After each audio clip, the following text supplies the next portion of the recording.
दोस्तों, आज हम एक ऐसे पोस्ट को लेकर आए हैं, बहुत ही महत्वपूर्ण पोस्ट जो हमें अपने जीवन से सीखनी चाहिए।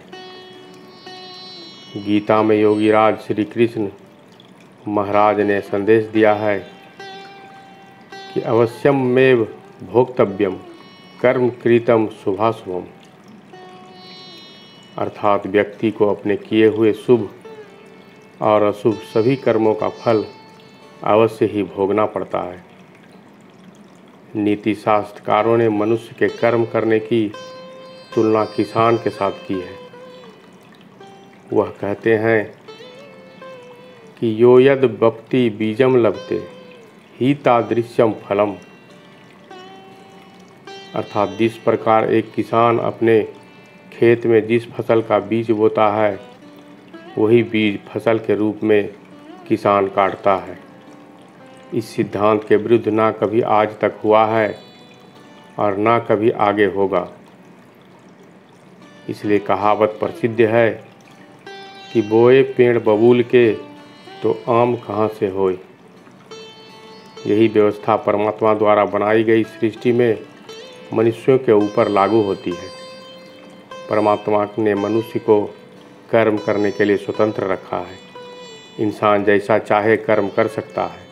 अच्छे या बुरे कर्म मनुष्य की विवेक शक्ति के ऊपर निर्भर करता है। मनुष्य अपने जीवन में जैसे जैसे कर्म करता जाता है, वैसे वैसे ही उसके जीवन का निर्माण होता जाता है। परंतु परमात्मा ने मनुष्य को केवल कर्म करने की स्वतंत्रता दी है। कर्म फल व्यवस्था परमात्मा के अधीन है। जैसे कर्म किए हैं वैसा ही फल मिलेगा, यह निश्चित है, क्योंकि परमात्मा न्यायकारी है और परमात्मा मनुष्य द्वारा किए जाने वाले प्रत्येक कर्मों को जानने वाला है। परमात्मा के आगे किसी की सिफारिश नहीं चलती।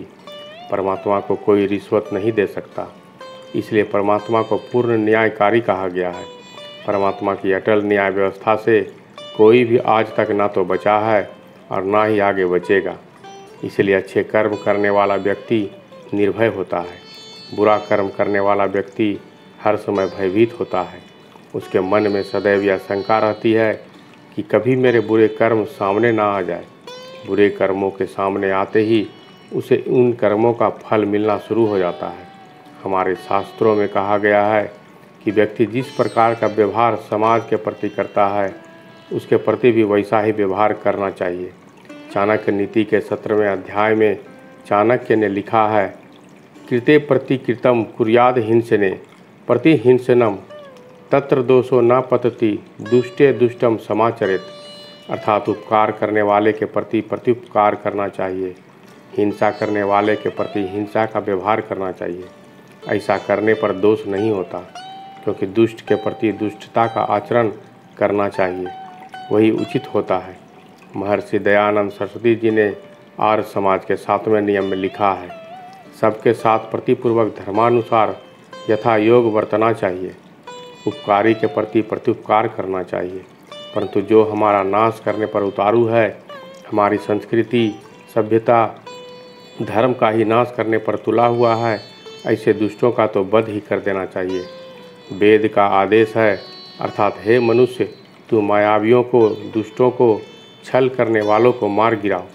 महर्षि व्यास का कथन है कि जो मनुष्य जिसके साथ जैसा व्यवहार करे, उसके प्रति वैसा ही व्यवहार करना चाहिए। यह धर्म है। ठगी से व्यवहार करने वाले के साथ ठगी का व्यवहार करना चाहिए और भला करने वाले के साथ भलाई का व्यवहार करना चाहिए।